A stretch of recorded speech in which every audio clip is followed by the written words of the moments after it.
Hello বন্ধুরা, দেখেছো কত বেলায় মাংস নিয়ে এসেছে তোমার দাদা।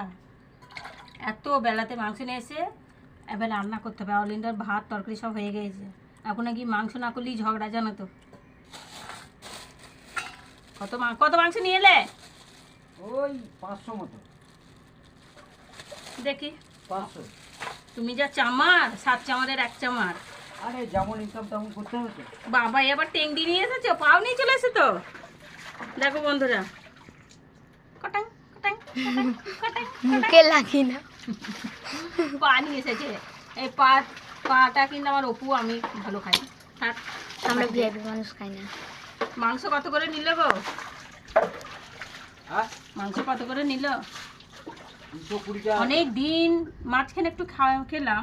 220 টাকা করে। 220 টাকা করে? বাবা মাংসেরও দাম বেড়ে গেছে। দাম কম নেই। বাবা।